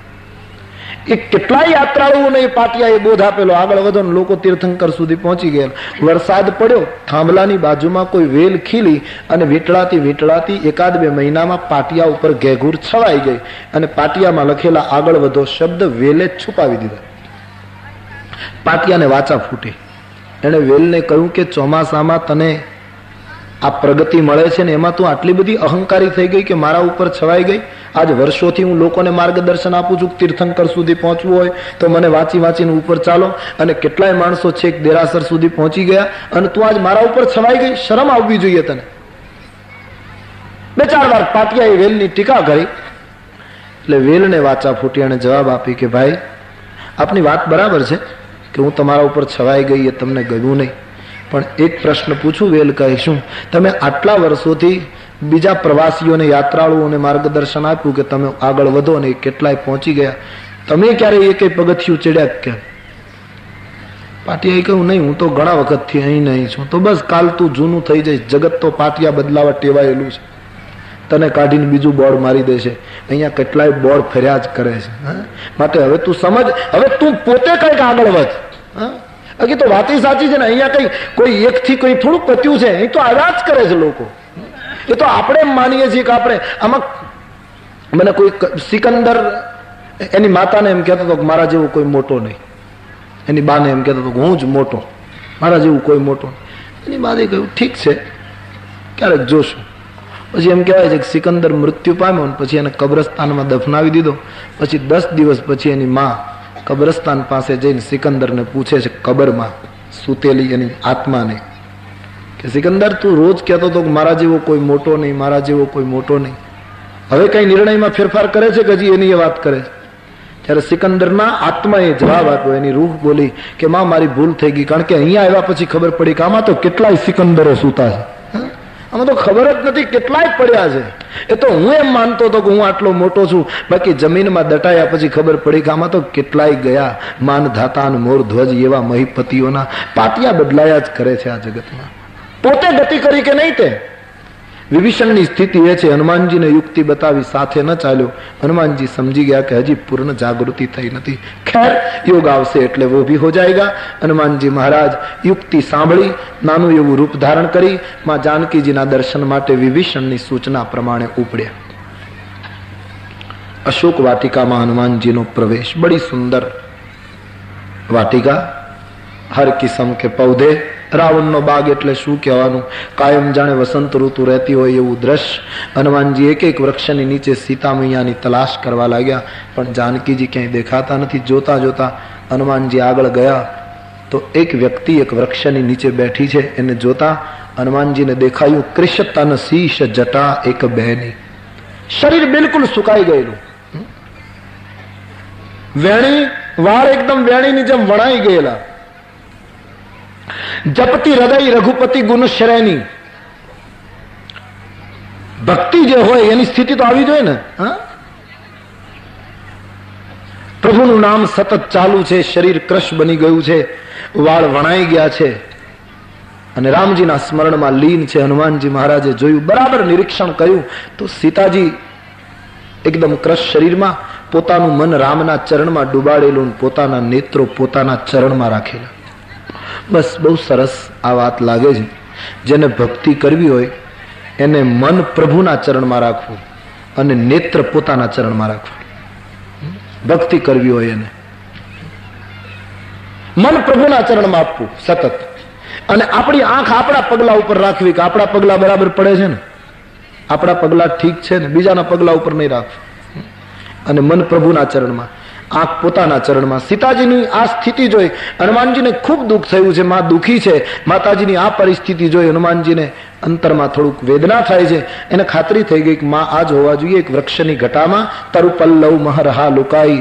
હનુમાનજી ઝાડના પલ્લવમાં સંતાયાનો વિચાર કરે, શું કરું? પ્રગટ થાઉં, બ્રાહ્મણના રૂપમાં પ્રગટું, રામકથા કહેવા માંડું, મુદ્રિકા ફેંકું, કયો પ્રયોગ કરવામાં હનુમાનજી નિર્ણય નથી કરી શકતા. અને નક્કી થયું કે આ સીતાજી હોવા જોઈએ, પણ નિર્ણય નથી કરી શકતા. માનસમાં લખ્યું, વિચારો કરવા લાગ્યા. તુલસીદાસજી કહે થોડો વિચાર કરવામાં હનુમાનજી રહ્યા અને થોડો વિલંબ કર્યો પ્રગટ થવામાં. એમાં રાવણ અંદર આવી ગયો. કેટલી સૂક્ષ્મ ઘટના કહેવાય. સીતાજી સુધી પહોંચ્યા પછી હનુમાનજીએ વિલંબ નહોતો કરવો જોઈતો, સમર્પિત થઈ જવું જોઈતું, પ્રગટ થઈ જવું જોઈતું હતું. ભક્તિની નજીક પહોંચ્યા પછી સાધકે વિચાર ન કરાય, પછી તો કૂદી પડવું જોઈએ. પણ છેક ભક્તિ સુધી પહોંચ્યા પછી સાધક જો થોડોક વિચાર કરવામાં રહેશે તો જેવો અવકાશ મળશે એટલે રાવણ પ્રવેશ કર્યા વગર નહીં રહે. હા, દીવો ઓલાય એટલે અંધારું તૈયાર જ હોય. એ રીતે ત્યાં પહોંચ્યા પછી વિચાર કરવો એ સાધનામાં વિક્ષેપ જેવું લાગે છે. અને તેથી હનુમાનજી થોડો વિચાર કરવા ગયા, એમાં તેહી અવસર રાવણ રાવણ આવી ગયો. સંગ નારી બહુ કીએ બનાવા. દામ આમ ઠાઠમાઠથી રાણીઓને લઈને આવ્યો છે. સીતાજીની સામે આવી હનુમાનજીએ જોયું કે રાવણ આવ્યો છે, જેને મેં સૂતેલો જોયેલો એ માણસ છે. આવેલા રાવણે સીતાજીની સામે પહેલો પ્રશ્ન રજૂઆત એ કરી કે હે રાવણ સુનું સુમુખી સયાની, હે સુંદર મુખવાળી, હે સયાની. સંતો બહુ સરસ અર્થ કરે છે કે રાવણે સીતાજીને સુંદર મુખવાળા કેમ કહ્યા? આમ તો ક્રશતન, શરીર સુકાઈ ગયું હતું, હાડપિંજર જેવું દેહ હતો. આમાં કઈ સુંદર મુખ જેવું, ગમે તેટલું માણસ રૂપાળું હોય પણ ખૂબ શરીર ક્રશ બની જાય તો પછી રૂપ એટલું બધું રહે નહીં. તો હનુમાનજી મહારાજ વિચાર કરે, રાવણે સીતાજીને સુમુખી કહ્યા છે, કારણ શું? અમુક મહાત્માઓ એમ કહે છે કે જે મોહિત માણસ હોય, જેનામાં કામનાઓ કામ કરતી હોય, એને બધું રૂપ જ દેખાય. એને કોઈ પણ વસ્તુમાં રૂપ જ દેખાય, આસક્તિ હોય તો. એક તો એ અર્થ. અને કાં તો અમુક મહાત્માઓ એમ કહે કે રાવણના મુખમાં તુલસીદાસજીએ સુંદર અર્થ આપ્યો કે જગતમાં સુંદર મુખ એનું જ છે જેના મુખમાંથી સતત રામ નામનો સ્વર નીકળે છે. સીતાજી પ્રભુનું નામ જપતા હતા એટલે સુમુખી સયાની. એ સીતા, આ મંદોદરી આદિ રાણીઓને હું તમારી દાસી બનાવી દઉં, જો એકવાર તમે મારી સામે જુઓ. આમ રાવણે રજૂઆત કરી. હનુમાનજી મહારાજ સાંભળે છે. સીતાજીએ વાત સાંભળી. એક તણખલું લઈ આડચ રાખી અને સીતાજીએ રાવણને જવાબ આપ્યો. સંતો એમ કહે છે, તૃણધરી ઓટ કહતી બે દેહી, સુમેરી અવધપતિ પરમ સનેહી. તણખલું આમ આડું રાખ્યું. કદાચ સીતાજી રાવણને એમ કહેવા માંગે કે તું ગમે તેટલો આમ વૈભવ લઈને મને બોલાવે, ગમે તેટલા પ્રલોભનો બતાવે, તો પણ તારી કિંમત મારી દ્રષ્ટિમાં તણખલા જેટલી નથી, એટલે તણખલું આડું રાખ્યું. અથવા તો તણખલું બતાવીને સીતાજી રાવણને એમ કહેવા માંગે, કદાચ હું તારી માંગણી નહીં સ્વીકારું તો વધી વધીને તું મને મૃત્યુદંડ આપીશ, તું મને મારી નાખીશ, તો હવે રામના વિયોગમાં મને મારો પ્રાણ આ તણખલા જેટલો વહાલો નથી. અથવા તો તૃણધરીનો અર્થ સંતો એક પૃથ્વી કરે છે કે સીતાજીએ પૃથ્વીના સામે દ્રષ્ટિ કરીને જવાબ આપ્યો, કારણ કે જ્યારે દીકરીના ઉપર દુઃખ પડે ત્યારે એને માં પહેલી યાદ આવે, તેથી ધરતી મૈયાની સામે જોઈ એમણે રાવણને પ્રત્યુત્તર આપ્યો કે રાવણ, કમળને ખીલવવા માટે સૂર્યોદય જરૂરી છે. નક્ષત્રોના આજ્ઞાના સામાન્ય પ્રકાશથી કોઈ દિવસ કમળ ન ખીલે. રામ સૂર્ય સમાન છે, તું તો એક સામાન્ય આજ્ઞાના સમાન છે. ભગવાન રામને સૂર્ય સમાન અને રાવણને આટલો તુચ્છ જ્યારે સીતાજીએ કહ્યો ત્યારે એકદમ ખીજાયેલા રાવણે પોતાની તલવાર શમશેર પરુષ બચન સુની કાઢી અસી બોલા અતિ ખિસિયાન. ખીજાયેલો રાવણ તલવાર ખેંચી સીતાજીની સામે દોડ્યો. સીતા તે મમ કૃત અપમાન, તે મારું અપમાન કર્યું છે સીતા, હું આ તલવારથી તારો શિરછેદ કરીશ. તલવાર લઈને દોડ્યો. હનુમાનજી જે ડાળની ઘટામાં સંતાઈને બેઠા હતા એ ડાળ ધ્રુજવા માંડી. હનુમાનજીને એમ થયું કે થોડોક આગળ આવે તો એનું ગળું પકડી લઉં, અને જાંબવંતજીએ ભલે મને ના પાડી પણ મુખ્ય વ્યક્તિથી શરૂઆત કરું. આમ હનુમાનજીના માનસમાં વિચાર આવ્યો છે, પણ એ થોડીક ધીરજ રાખીને બેઠા છે. નેત્ર એના ફરવા લાગ્યા છે. રાવણે તલવાર ખેંચી. સીતાજીએ શમશેરને જોઈ ચંદ્ર હાસ હરુ મમ પરિતાપમ.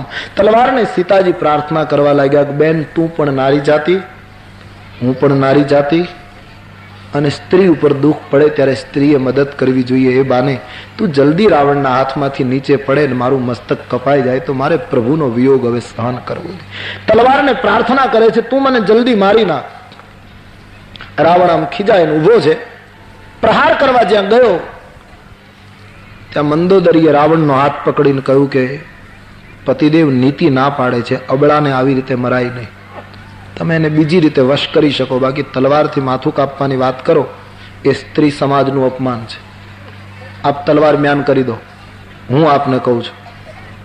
અને મંદોદરીએ જ્યારે રાવણને કહ્યું કે હું કહું છું તલવાર મ્યાન કરી દો, એટલે એ શબ્દો સાંભળીને રાવણ જેવા રાવણે તલવાર મ્યાન કરી દીધી. એનો અર્થ એમ થાય કે ત્રેતાયુગમાં રાવણ પણ કયું કરતો હતો. અત્યારે કઈ કળયુગમાં બધા કયું કરે છે એવું કઈ નથી. રાવણને કીધું કે તલવાર મ્યાન, ઈ જ ઘડીએ એને તલવાર મ્યાન કરવી પડી. નારી બીબસ નર સકલ ગોસાઈ. એટલે આજે આવી રીતે કબૂલ કરવું પડે એમાં કઈ આશ્ચર્ય નહીં. રાવણને પણ આવી સ્થિતિ, તલવાર મ્યાન થઈ ગઈ. સીતાજીને ત્રાસ આપતા રાવણે કહ્યું, સીતા 1 મહિનાની હું તને મુદ્દત આપું છું. 1 મહિનામાં જો મારી માંગણી નહીં સ્વીકારે તો શિરછેદ થશે. રાક્ષસીઓને કડક સૂચના રાવણે આપી, સીતાને એટલો બધો ત્રાસ આપો કે મારી માંગણીને સ્વીકારે. પગ પછાડતો રાવણ પોતાની રાણીઓને લઈને જતો રહ્યો. રાક્ષસીઓ રાવણની સૂચનાથી સીતાજીને ત્રાસ આપવા લાગી. ત્રિજટા નામની એક રાક્ષસી જે સીતાજીને ખૂબ મદદ કરે છે, જાનકીજી અને માં કહીને બોલાવે છે. એ ત્રિજટા નામની રાક્ષસીએ બીજી રાક્ષસીઓને એમ કહ્યું કે રાવણે ભલે હુકમ આપ્યો સીતાજીને ત્રાસ આપવાનો, પણ બહેનો હું તમને કહું છું ત્રાસ આપવો બંધ કરો. બોલે કેમ? કે મને એક સ્વપ્ન આવ્યું ને સ્વપ્નમાં એક વાનર આપણી લંકામાં આવ્યો એવું દેખાયું. હનુમાનજી ઉપર બેઠા બેઠા સાંભળે. ત્રિજટાએ કહ્યું, સપને બાનર લંકા જારી જાતુ ધાન સેના સબ મારી. રાક્ષસોની સેનાને મારી નાખી. રાવણના મસ્તકો કપાયા, એને ખરારૂટ કર્યો, દિગંબર બનાવીને એને દક્ષિણ દિશામાં મોકલી દીધો. લંકા વિભીષણને મળી ગઈ ને આવું બધું મને સ્વપ્નમાં દેખાયું. અને મારું મને એમ કહે છે થોડા દિવસમાં સ્વપ્ન સાચું પડશે, માટે સીતાજીને ત્રાસ ના આપો, વંદન કરીને જતી રહો. ભલે રાવણે હુકમ કર્યો. બધી જ રાક્ષસીઓ ત્રિજટાના સ્વપ્નની વાત સાંભળી સીતાજીને વંદન કરીને જતી રહી. હનુમાનજી આખું સ્વપ્ન સાંભળ્યું. મહાત્માઓ કહે છે હનુમાનજીએ ત્યારથી નિર્ણય કરેલો કે ત્રિજટાને સ્વપ્ન આવ્યું છે કે લંકા બાળી હું આવ્યો ને આને બરાબર સ્વપ્ન આવ્યું તો ભગવાન કરે જેમ બને એમ એનું સ્વપ્ન સાચું પાડીને પછી જ હું જઈશ, જેથી કરીને એનું સ્વપ્ન ખોટું. લંકા બાળવાનો નિર્ણય અહીંથી શરૂ થયો. ત્રિજટાએ રાક્ષસીઓને સૂચના આપી. રાક્ષસીઓ જતી રહી. સીતાજી જયારે દુઃખી દેખાયા ત્યારે ત્રિજટાએ એને આશ્વાસન આપ્યું છે. જાનકીજીએ ત્રિજટાને કહ્યું, મને અગ્નિ લાવી આપો, હવે મારે બળી જવું છે. અને ત્રિજટાએ કહ્યું, નિશિન અનલ મેલું રાજકુમ. રાત્રિએ અગ્નિ ન મળે, આ તો લંકા છે, અહીંયા અગ્નિની બહુ મુશ્કેલી છે. હનુમાનજીએ ડાળ ઉપર બેઠા બેઠા નિર્ણય કર્યો કે લંકામાં અગ્નિની મુશ્કેલી લાગે છે, તો તો હું આવ્યો છું તો મારી ફરજ છે કાલે એટલી છૂટ કરી દઉં કે કોઈને ક્યાંય ગોતવા જવું પડે નહીં. એટલા માટે પણ લંકા બાળવા માટે એનો એક સક્રિય વિચાર હનુમાનજીનો. અહીં ત્રિજટાએ સૂચના આપી છે, અહીં અગ્નિ મળે નહીં. જાનકીજી આપ નિરાશ ન થાવ. પરમાત્માનું વર્ણન કરી અને સીતાજીને આશ્વાસન આપી ત્રિજટા પોતાના ઘરે જતી રહી. પણ સીતાજી હવે બળી જવાના વિચારો કરવા લાગ્યા. આકાશના તારાઓને કહે તમે અવની ઉપર આવીને મને બાળી દો. અશોક વૃક્ષના 9 અંકુરોને કહે છે કે તમે ખૂબ જ પ્રકાશિત અંકુરો છો, તમે મને બાળી દો. હવે પ્રભુના વિરહમાં જીવવું એના કરતા બળી જવું વધારે સારું. સીતાજી બળવાનો વિચાર કરે. સોક્ષન કપિ કલ્પ સમબીતા. હનુમાનજી મહારાજ માટે એક ક્ષણ એક કલ્પ સમાન વીતી. હનુમાનજીને ચિંતા થઈ કે સાક્ષાત સીતાજી ભક્તિ સ્વરૂપા જે સીતા છે એ જ જો પોતે બળી જશે તો પછી જગતનું શું થશે. હનુમાનજીને બીજો વિચાર એ આવ્યો કે માતાજીને બળવાનો વિચાર કેમ આવ્યો. ભક્તિમાં તો બળવાનું ન હોય, ભળવાનું હોય. જેમ નદી દરિયામાં ભળે એ ભક્તિ માર્ગનો સિદ્ધ. તો ભક્તિમાં કોઈ બળવાનો વિચાર કરે હનુમાનજીને રૂચ્યું નહીં. હનુમાનજીએ ભૂલ પકડી કે માતાજી બળવાનો વિચાર કેમ કરે છે. ખ્યાલ આવી ગયો માતાજી રામ સ્મરણ ચૂકી ગયા છે અને રામ સ્મરણ ચૂક્યા એટલે બળવાનો વિચાર આવે. હનુમાનજીને થયું સીતાજી જો પાછું રામ સ્મરણ શરૂ કરે તો બળવાના વિચારો છોડી દે અને એ રામ સ્મરણ શરૂ કરાવવા માટે હનુમાનજીએ નિર્ણય કર્યો મુદ્રિકા ફેંકું. મુદ્રિકામાં રામ શબ્દ લખ્યો છે. એ ઓચિંતા જો એના હાથમાં પડે અને રામ શબ્દ વાંચે તો ભૂલાયેલું સ્મરણ પાછું ચાલુ થાય અને બળવાના વિચારો જતા કરે. હનુમાનજીને ખાતરી હતી કે મુદ્રિકા ફેંકીશ તો ધરતી ઉપર નહીં પડે, નહીતર તો ફેંકવું એક અવિવેક હતું. પરમાત્માની મુદ્રિકાને ફેંકવી, વળી પાછું રામ નામ અંકિત છે, રામ નામનો મહિમા આવી રીતે પડી જાય ગીરે એ તો શોભાસ્પદ નહોતું. પણ સીતાજી અશોક વૃક્ષના અંકુરોની માંગણી કરતા હતા એટલે એના હાથ ઊંચા હતા. હનુમાનજીએ અવસર જોઈને મુદ્રિકા ફેંકી કે મુદ્રિકા નીચે નહીં પડે, માના હાથમાં પડશે તો વધારે સુરક્ષિત થઈ જશે. અને તેથી રામ બોલતા, પ્રભુનું સ્મરણ બોલતા હનુમાનજીએ મુદ્રિકા વિચાર કરીને ફેંકી છે. લાલ નંગવાળી મુદ્રિકા ભગવતી સીતાના હાથમાં આવતા ચકિત ચિતે મુદરી પહેચાની. શરૂઆતમાં તો એને એમ થયું કે અશોક વૃક્ષે મને અંગાર આપ્યો લાગે છે, કારણ કે અગ્નિની માંગણી કરતી હતી. પણ સીતાજીના હાથમાં મુદ્રિકા જયારે એમણે સ્પષ્ટ જોઈ ઓળખી ગયા કે આ તો મારી જ મુદ્રિકા છે. પણ વિચારે ચડ્યા સીતાજી કે આ મુદ્રિકા અહીં આવી ક્યાંથી. રામજીને તો કોઈ જીતી શકે નહીં એટલે રામજીના હાથમાંથી કોઈ લાવી શકે નહીં. રામ અપરાજિત છે. એક બીજો વિચાર માતાજીને એ થયો કે કોઈએ માયાથી બનાવી હોય અને મને છેતરવા લાવ્યો હોય તો માયાથી આવી બને નહીં, અથવા તો માયાથી બનાવેલી હોય તો મારો હાથ એડ્યા પછી એ ટકી શકે નહીં. સીતા મન વિચાર કર નાના. જાનકીજી મનમાં ખૂબ વિચારે ચડ્યા કે આ મુદ્રિકા આવી ક્યાંથી. એ વખતે મધુર બચન બોલા હનુમાના. એ વખતે હનુમાનજી તરુ પલ્લવમાંથી સુંદર વાક્યો બોલ્યા અને એ વાક્યોમાં રામકથાની શરૂઆત એમણે ડાળ ઉપર બેઠા બેઠા કરી. બાબાજીએ લખ્યું છે રામચંદ્ર ગુણ બરનન લાગા અને સુનતહી સીતા કર દુઃખ ભાગા. હનુમાનજીએ ડાળ ઉપર બેસીને રામજીની કથા શરૂ કરી. બડી સુંદર રામજીના ગુણોનું વર્ણન કરવા લાગ્યા. લંકાની અંદર પહેલી વહેલી રામકથા હનુમાનજીએ કરી એવું લાગે. એક સંતે તો એમ કહ્યું કે કથાકાર હોય એને ઊંચા બેસાડવાનો રિવાજ ત્યારથી શરૂ થયો. નહીતર આવો રિવાજ હતો જ નહીં કે બોલે ઊંચે બેસે અને સાંભળનારા બધા નીચે બેસે, એવું કઈ નહોતું. બધા સાથે જ બેસતા અને કથા થતી હતી. પણ હનુમાનજી ડાળ ઉપર બેસીને કથા કરે છે અને સીતાજી આટલા મહાન હોવા છતાં એને નીચે બેસવું પડ્યું. આ ત્યારથી પરંપરા થઈ ગઈ. બોલનારને ઉપર બેસાડવાના અને સાંભળનારને નીચે. આના આચાર્ય હનુમાનજી છે.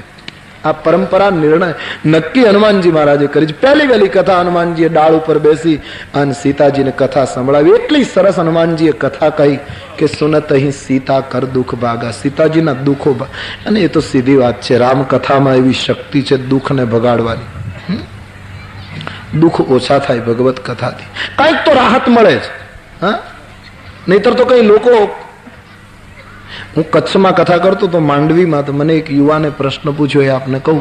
મને યુવાને એમ કહ્યું કે તમે બધા કથાકારો જ્યાં ત્યાં કથા કરો છો અને આટલા બધા માણસોને 9-9 દિવસ સુધી એક જગ્યાએ બેસાડી રાખો છો, આમાં રાષ્ટ્રને કેટલું નુકસાન થયું.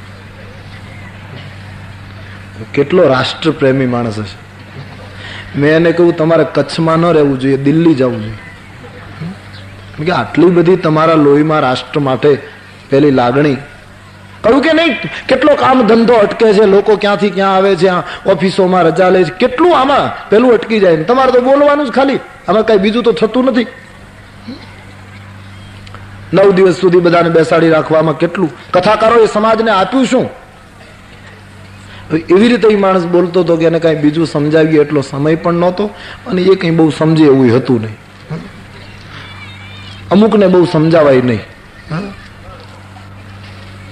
મેં એમ કહ્યું ભાઈ બીજું તો કથાકારોએ કંઈ આપ્યું કે ના આપ્યું એની મને ખબર નહીં, પણ વર્ષોથી કથાકારો કથા કરતા આવ્યા, એમાં એક ફાયદો તો સમાજને બહુ પ્રાથમિક, બહુ સીધો સાધો. બોલે શું કે એક સાસુ અને એક સસરો ઘરમાં બેઠા હોય તો આખા ઘરને હેરાન કર્યા કરે, બેઠા બેઠા કાંઈ કામ ન કરે અને બેઠા બેઠા ટક ટક કરીને આખા ઘરને હેરાન કરતા હોય. એને બદલે એક ગામમાં કથા થાય એટલે 9 દિવસ સુધી આખા ગામની સાસુઓ અને આખા ગામના સસરાઓને અમે એક જગ્યાએ બેસાડી રાખ્યા. સમાજ ઉપર કથાકારનું મોટું ઋણ નહીં? આટલી 9 દિવસ તો શાંતિ કે નહીં?